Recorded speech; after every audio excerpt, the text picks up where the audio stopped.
नया बजट 2000 अरब के नए टैक्सेस, यूट्यूबर्स और फ्रीलांसर्स, रिडार पर नॉन फाइलर्स पर सख्तियाँ। आइंदा माली साल 2025-26 के लिए तकरीबन 17,600 अरब रुपये से ज़ायद हुजम का विफाकी बजट आज शाम 5 बजे स्पीकर अयाज सादी की ज़ेर सदारत कौमी असम्बली में पेश किया जाएगा। बजट इजलास के लिए 4 नुकाती एजेंडा जारी कर दिया गया है, जिसके मुताबिक कौमी तराने के बाद स्पीकर की इजाज़त से वज़ीर ख़जाना मोहम्मद औरंगज़ेब विफाकी बजट, मालियाती बिल 2025 और मुहासिल समेत दीगर अहम दस्तावेजात ऐवान में पेश करेंगे। ज़राए के मुताबिक नए माली साल के बजट में 2000 अरब रुपये के नए टैक्स आयद किए जाने का इम्कान है, जबकि तमाम शोबों में दिया गया टैक्स इस्तिस्ना ख़त्म करने की तजवीज़ भी ज़रूर है। इस तरह मजमूई टैक्स रेवेन्यू का हदफ 14,131 अरब रुपये और नॉन टैक्स रेवेन्यू का हदफ 5,167 अरब रुपये मुकर्रर किए जाने का इम्कान है, जिसके साथ मजमूई महसूलात का हदफ 19,298 अरब रुपये तक पहुँच जाएगा। बजट में गैर तरक्याती अखराजात का तखमीना 16,286 अरब रुपये लगाया गया है, जबकि बजट खसारा मजमूई कौमी पैदावार का 5% यानी 6,501 अरब रुपये रहने की तवक्को है।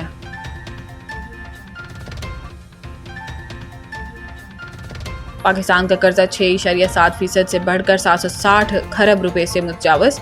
इक्तसादी सर्वे 2024-25 के मुताबिक इसमें 515.18 खरब रुपए का मुल्की कर्जा, 244.89 खरब रुपए का बैरूनी कर्जा शामिल है।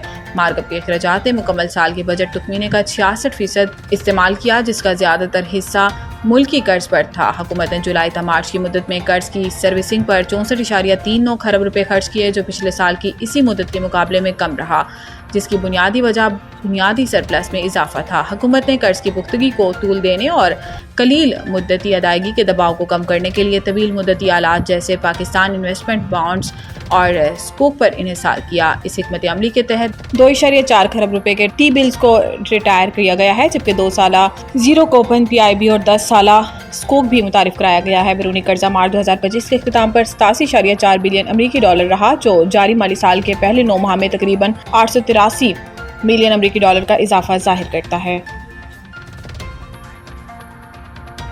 अगर अदालतें समझती हैं कि बानी PTI को जमानत पर रिहाई मिलनी चाहिए तो इसे सपोर्ट करूंगा। पाकिस्तान पीपल्स पार्टी के चेयरमैन बिलावल भुट्टो जरदारी ने कहा कि अगर अदालत बानी PTI इमरान खान को जमानत पर रिहा कर दे तो मैं इसकी हिमायत करूंगा, हमें कोई एतराज नहीं होगा। बिलावल भुट्टो की जानिब से यह बयान बरतानवी TV को दिए गए एक इंटरव्यू के दौरान किया गया। इंटरव्यू में एंकर ने कहा कि ये पोस्ट किया जा रहा है कि 11 जून को इमरान खान को अदालत की जानिब से जमानत दी जा सकती है। इस सवाल पर जवाब देते हुए चेयरमैन पीपल्स पार्टी ने कहा कि अगर अदालत बानी PTI को जमानत पर रिहा कर दे तो हमें कोई एतराज नहीं, क्योंकि उनका हक है। मैं उसकी हिमायत करूंगा। मैं और मेरी पार्टी इसको चैलेंज नहीं करेंगे। बिलावल भुट्टो का कहना था कि पाकिस्तान में हर केस का एक कानूनी तरीकाकार है और ये भी इसी अमल का हिस्सा है। इस्लामाबाद हाई कोर्ट की कारकर्दगी सबसे ज़्यादा केसेस निपटाने वाले जजेस की फहरिस्त सामने आ गई।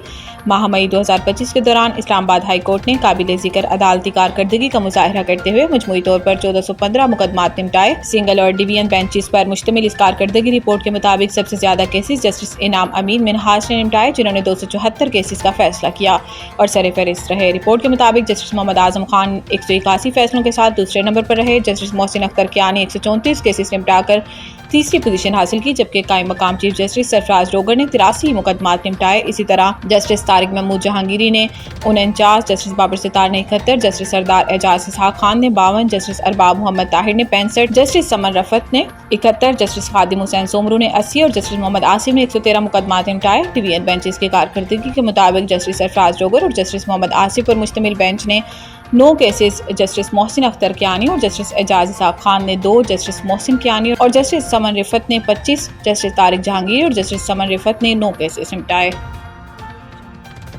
ठट्टा के मुख्तलिफ हादसात में एक शख्स जाँ बहक जबकि 7 अफराद जख्मी हो गए। 3 की हालत तशवीशनाक। ईद के दिनों में ठट्टा के मुख्तलिफ हादसात में एक शख्स जाँ बहक और 7 जख्मी हो गए। जंग शाही के करीब मोटरसाइकिल और कार में जोरदार टक्कर के नतीजे में अली खान मुल्ला मौका पर ही जाम बहक हो गया, जबकि हारिस नारेजो, अनीस नारेजो और मोहम्मद नारेजो शदीद जख्मी हुए। जख्मियों को सिविल अस्पताल मकली मुंतकिल कर दिया गया।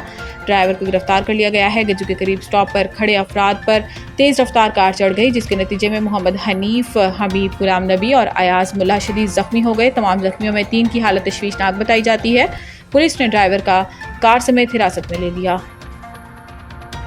वज़ीर इत्तलात तालो तारड़ की general manager PTV Lahore doctor Qaiser Sharif के घर आमद। वालिद के इंतकाल पर इजहार ताज़ियत। मौलाना वज़ीर इत्तलात ने डॉक्टर कैसर शरीफ के वालिद मरहूम के एहसाल सवाब के लिए फातिहा ख़वानी की। वालिद का साया अजीम नेमत है। इनकी जुदाई तलाफ़ी सदमा दुख और इस घड़ी में डॉक्टर कैसर शरीफ और इनके अहल खाना के साथ शरीक हुए। अल्लाह ताला मरहूम को अपनी जबार रहमत में बुलंद मकाम अता फरमाए। सोगवार ख़ानदान को सब्र जमील अता फरमाए।